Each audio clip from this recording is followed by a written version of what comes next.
It's been 5 days and counting since the over 300 young boys were kidnapped from their school by men on motorbikes in Nigeria's northwest region. Earlier today, I was in the heart of Lagos State speaking to some Nigerians. They are asking questions. Is the president as helpless as we saw in 2014 when those other girls were kidnapped in Chibok? What are those mechanisms in place that the government has to get them rescued on hand? Welcome to Village Square Africa. I'm Sulaiman.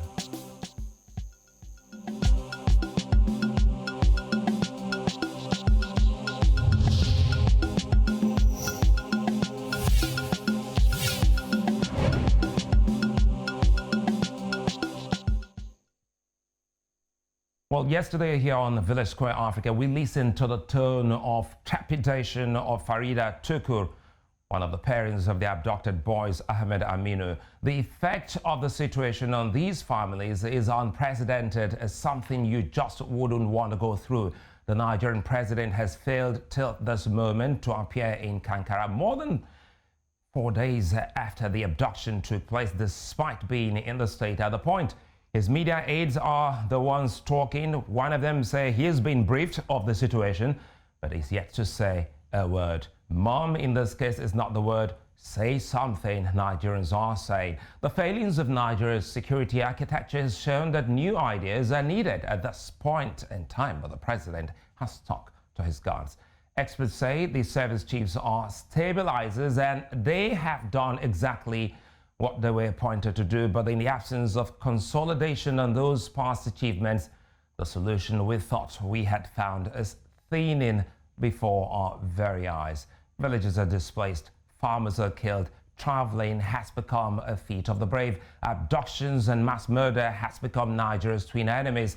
The government of the day says it has technically defeated terrorism, but tactically the problems persist. The northeast and northwest of the country is nowhere near safe, and it affects us all in many ways, as well as the continent. Well, joining me today are two gentlemen: retired Commodore Abimbola Ayuba, a security consultant, and Temitope Olodo, a preventive terrorism expert. He joins me from the United Kingdom. Gentlemen, welcome to VSA. Quickly, let me start with Commodore Ayuba. Does Nigeria have a rapid response team that you know of for abduction? Oh, well, in all honesty, Nigeria has all sorts of structures, especially the one that deals with rapid response for abduction. But I have not seen that outfit that can deal with the scale of the scale we are talking about in Kankara at the moment. Okay, Temitope, you know, you're an expert in preventive, matters when it comes to security. Quickly here, looking at what we've gone through, drawing lessons from the Chibok experience, did you see any form of, proactive measure in place by the Nigerian government? Thank you so much for having me. Unfortunately not. We have been reactive rather than being proactive. And this brings us back to the deja vu period that most Nigerians witnessed when the Chibok girls were adopted. And we're talking of a long time ago now. And the popular phrase that there is God, there is God, of course, but God will not come down on earth. God needs human beings to do what they are meant to do. There have been incidents of this nature, happening, not the first time, not the second time. Nobody have been held accountable. Now, if you are in a country like where I am, you have people going to court straight away to sue the government for thousands of pounds, for criminal negligence. And because we don't have that, because nobody is held accountable, we just accept it, accept that it has happened and move on. But we need to put a stop to it. We now need to start asking those people who are meant to be protecting Nigerians about the work they are doing. They need to start doing what they are meant to do. And if they can't do it, they should exit the scene and let other people who have the capacity to do the job. Well, it doesn't look as if, well, the cries of the people is being heard by those in authority. Let me bring in Commodore Ayuba here. You have also visited the region. You have a firm understanding of the terrain. What are the local leaders, the imam, the emirs, the local government and the local chiefs doing to help in the fight against the insurgents? Thank you, Sulai.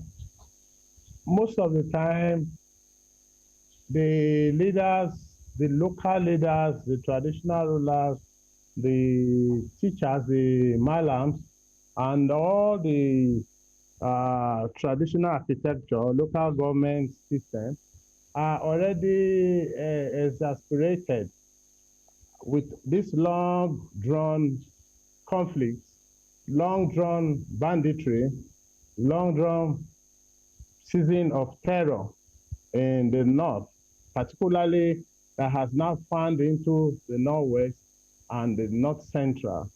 They have information, but they are powerless. One, because oftentimes they are left out of any planning process. Their views are usually discounted, and that's the evidence abound that most traditional rulers are left out of whatever plans are being made to enhance better security for the people. And of course, like I always mention, that nobody wants to give away information when he knows that later in the day, the people he has given information about will turn around and attack them without anybody to protect them. So these are some of the gaps that exist at the moment and have seemed to draw these people aback, and they are laid back and almost afraid, too afraid to respond. So Temitope, let's explore some of these issues Commodore Ayuba has highlighted. In other crimes, we know there are witness protection, mechanisms in place, but in this case, he's talking about protection for any informant. Now, how does this work in a crime as it is here in Nigeria, where informants are being exposed or unraveled by the one he or she has just squealed on? I think the challenge is, on paper, Nigeria has a perfect perfect system in place, but unfortunately, in practice, it's not going the way it should go, and that's because the structure itself is not fit for purpose. And let's be honest about it. I had the privilege of working at Majesty government.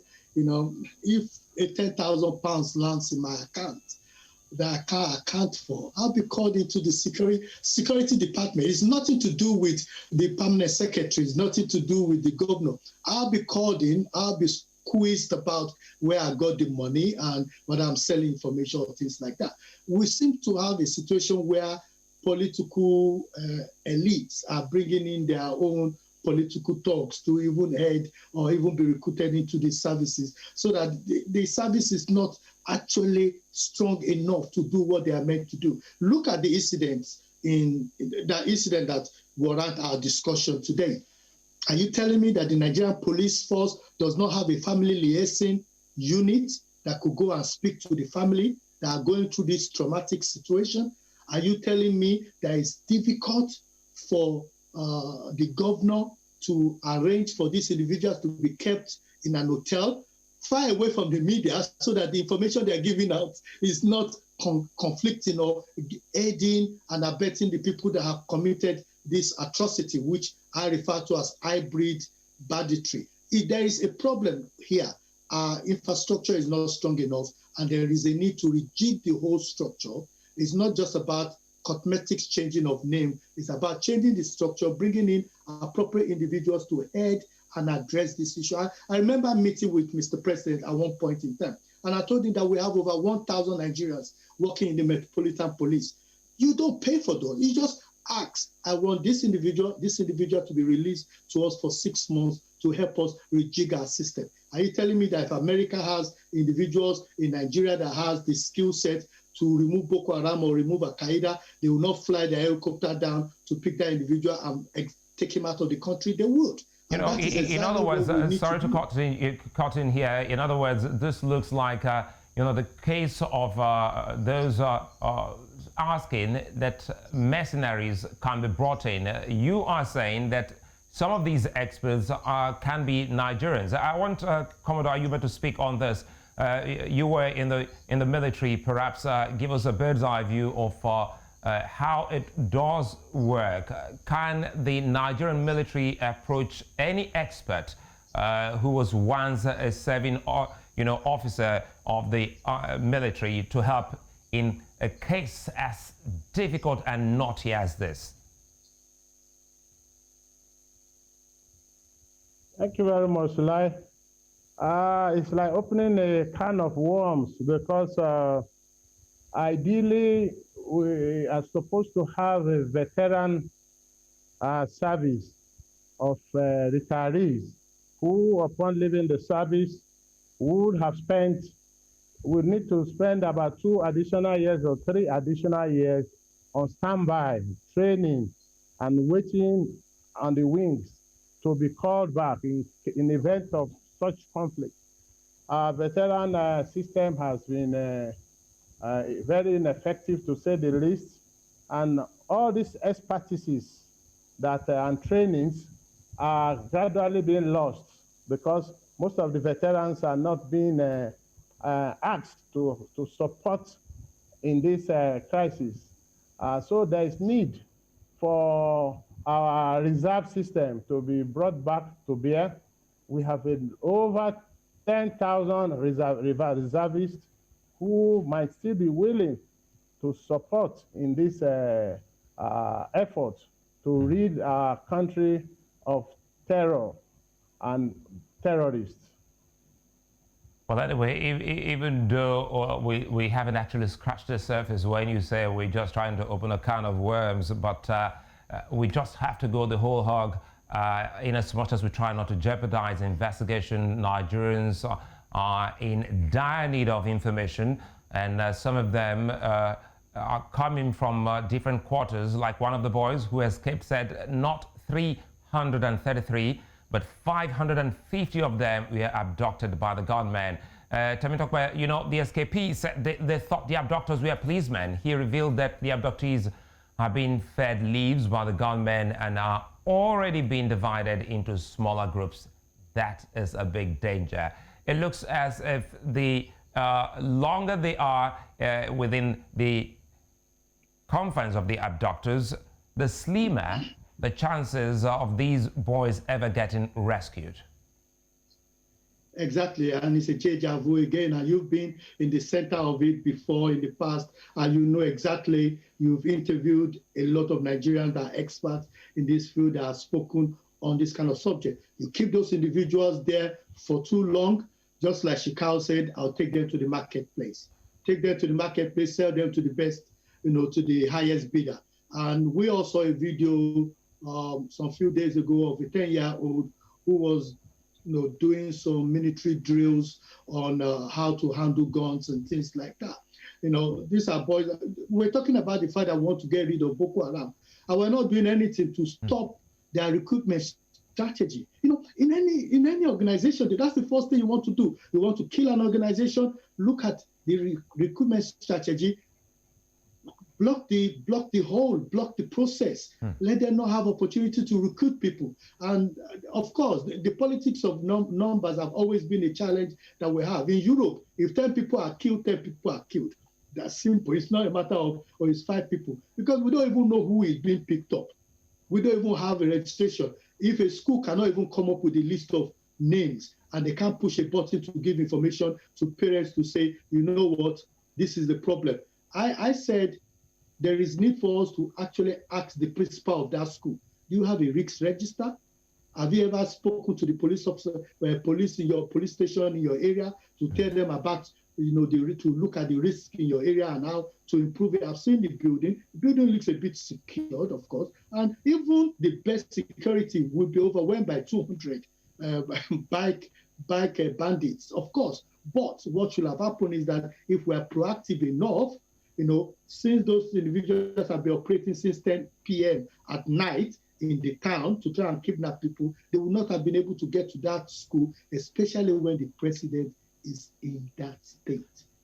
Well, anyway, parents of the abducted students have pitched tents in front of the school waiting for the return of their sons.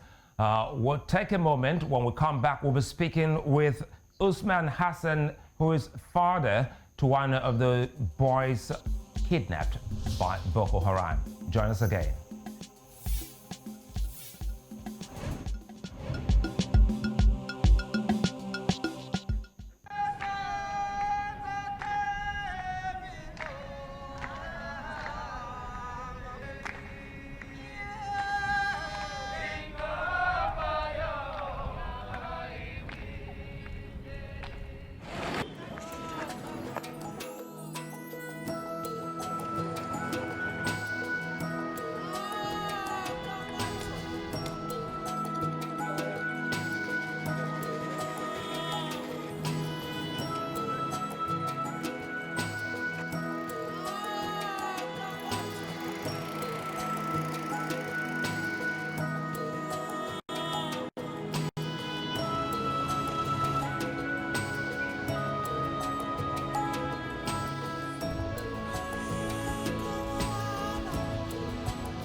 The government says 17 of the boys have returned, not rescued, returned, and more are still coming out of the forest. It also said contacts have been established with the attackers. Well, earlier on, we took a walk into the streets of Lagos, Nigeria's economic capital, to get the impression of this very ugly act from Nigerians, and take a listen. These are children who have parents. These are children who come from homes. How will the parents feel? This will create a nightmare even in the hearts of the parents. How would they sleep that they don't see their children, they don't get to hear from them? It's terrible happening at a time like this. For us to have that kind of funny experience, even in the state where the president comes from, is a slap. What we need is solution. We are calling on the government, run to international community. They can provide solution. We need to wake up. We have advised the president, even as ordinary citizens, change the security chiefs. If that is done, he is a general, he knows better. If that is done, we know that solutions will come. No, clearly the government is not doing enough. It's clear. I mean, with the recent happening, the kidnap of the schoolboys, coming some years after the Chibok incident, it's clear that something is not right. So there needs to be an overhaul of the security architecture. That word, and then maybe more funding. I don't know. So the government should consult with experts so that they can be more responsive, proactive, not reactive. Wait for incidents to happen and then start. Should be reactive, proactive to prevent such incidents. Given the situation of the first case we had during the former regime of former President Goodluck Jonathan, as regards the case of the Chibok girls, now we are seeing the same case repeating itself also in Buhari's regime. The thing I will, as regards getting those boys back, they should have a spokesperson who will mediate between the federal government and the so-called Boko Haram terrorist group. So, and then let them see what they want. Normally, we know we don't negotiate with terrorists. But in this situation, for the case not to be the same case as we had as regards the Chibok girls, where we say they are releasing them set by set, and we know that till today, they are not yet complete. They are not yet complete. So I will just suggest the government gets a mediator between the federal government and the concerned terrorist group. I believe that security in Nigeria is terribly poor from what we've seen of recent, with the killing of the Oba on the highway in Ondo State, where he was stripped of his property and killed just like that, with the kidnapping of the children in Castina. It's safe to say that nothing in Nigeria is going as planned. Then to make it worse, rice farmers were killed by insurgents after promising that insurgency will be done within the next 6 months. You can see where we are, you can see what our country is doing to us. They're not doing anything to promote the safety of the people, but only to increase their own pockets. I don't believe there's anything like security in Nigeria. Well, not one actually said that the government is doing anything on this. Well, there are fears that all the boys abducted face difficult times as the reason for the kidnap is still unknown. Boko Haram has laid claim to the attack, saying Western education is forbidden. But families believe the attackers were bandits that have made life a living hell for them in the last 2 years. Joining me now on the program is a parent of one of the kidnapped boys, Usman Hassan Kankara. He joins me by phone. Mr. Kankara, good to have you on the program. Hello, good morning. Good evening. The situation, what is happening to Kankara is disheartening, honestly. What's the name of your son? My name is Usman. And your boy's name is? Usman from Kankara. Usman Kankara. Yes. What class is he? What class is your son? My son is in JS2 now. JS2. Yes. So has anybody called you on phone? No, nobody. You have not heard anything about your son since Friday? I didn't have anything. We went to the school. They told us that the government is making effort to rescue the children, but yet nothing. We didn't hear anything from anybody. How old is your son? How would I know? They are with the kidnappers. No, I'm asking the years. How old is your son? He's 13 years old now. 13 years old? Yes. You know, this is really very hard for me to ask questions of you. I'm a father like yourself, and it is very painful and sad that your boy is missing since Friday, and today is Wednesday. In your community, has the chief in your community or the imam, have they been able to hear any information from those who kidnapped your son? So honestly, these Fulani people, there are people that always, there's no day that we will not hear that they went to some villages. They kidnap, they steal cows, and sometimes they even kill. Even before the day they came to this secondary school to adopt those boys. On Thursday, they went to one village here near us. We call, I don't know, it's one village here, Kuka. They kill about 13 people there. Then the next day they come to the secondary school and kidnap about 520 children. Madam Usman, before I let you go, in your village, in your area, is there a police station? There is police station. Even in soldiers, there is enough security. There is mobile phone and police and even soldiers within our areas. We hope we are staying on this, and we will join you. Nigerians are with you also in prayers to see that, making all effort to see that your son, Usman Kankara, returns. Inshallah, don't worry, he will be back. So, thank you. Thank you very much. It's really hard, honestly, having that conversation with the parent earlier before we came on. It was a very harrowing, conversation with the father of one of the boys who's been kidnapped. Gentlemen, quickly, let's see how we can actually get this going, because for Usman Kankara, he needs everyone. He needs Commodore Ayuba, he needs Temitope, he needs everyone. We all must see how this can get the boys all, home safely.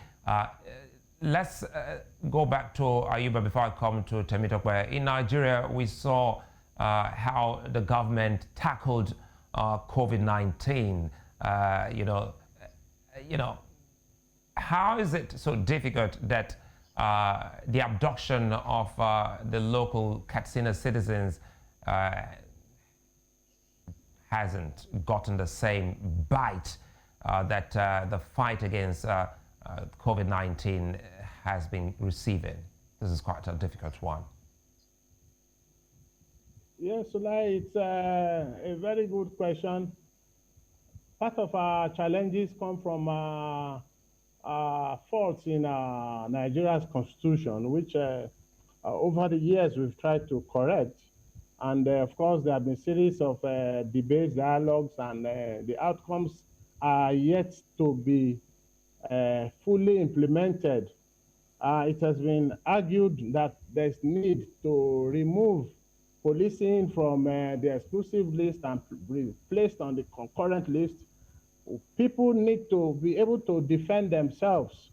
You cannot wait for a policeman to come from 50 kilometers, 100 kilometers to you before you are able to defend yourself.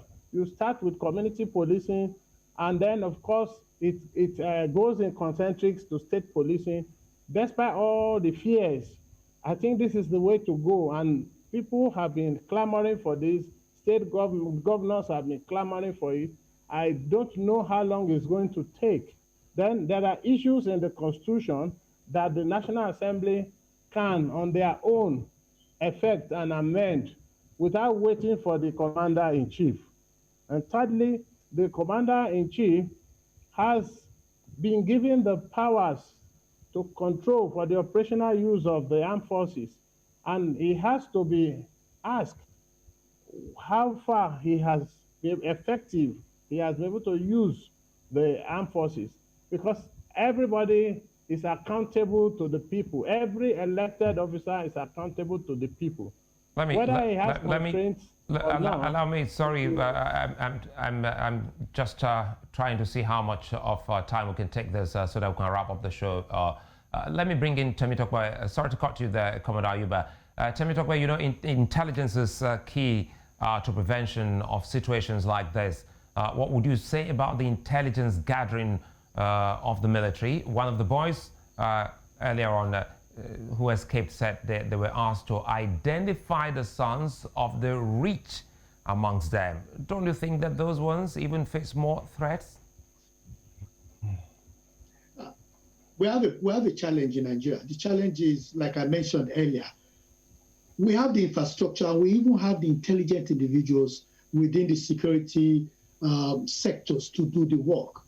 But there is this argument and this narrative that there is issues that falls within certain class are meant to be irrelevant. So when a rich man will be affected by insecurity challenges, those issues are dealt with. So you can't see robbers or bandits going to our train because the rich people are taking the trains now. So they've got policemen in there. You can't see them going to the airport because the airport is covered. But the local market that each and every one of us go to is not covered. If there is a bomb blast in the UK today, the Prime Minister will be bothered because his press secretary might be on that train. His kids might be on that train because we all go to the same supermarket. we all go to the same place. But Nigeria seem to be removed from reality. Now, when we talked about the economic aspect of Nigeria, the president and the presidency were quick to set up an economic council that is creating or looking at addressing the issue of ease of doing business. Why can't you create a presidential national council of security experts to complement what the security people are giving, so that they could tell you from an helicopter perspective that this is where the challenge is and or what they need to do. But look, let's go back to the gentleman that just spoke, that has lost that his son is held. Nobody has spoken to him. If it happens in the United Kingdom, the commissioner, the head of police will be gone. I'm not saying he would not apologize. He will be gone. We're talking about 5 days, and they don't have his telephone number. I asked earlier that where is the risk register? There was something called the Safe School Initiative that Godimba put together in 2013. I was privileged to be at that meeting with Ngozi Ogwuana, our former Minister of Finance. And they were raising $10 million to help schools. What happened to that? Is it because President Buhari came in that project was abandoned? Those are the kind of questions. Nigerians need to start asking questions now. And we can't just allow these people to get away with what they are doing with our lives. Well, it's a fine place, even though for the very first time we had to extend VSA by some minutes. But this is something that is really serious. The whole world is looking towards Nigeria at this point, as hundreds of its future are in the hands of daredevil men. Hope has become the new song on the lips of Nigerians as the days go by. Soon, we hope there will be light at the end of the long tunnel and some silver lining behind these dark clouds. Many thanks, Temitope Olodo, for speaking with us, and of course, retired Commodore Abimbola Ayuba. Thank you for your time, and thanks for giving your time to the continent, Africa. Well, I'll return again tomorrow. Bye-bye.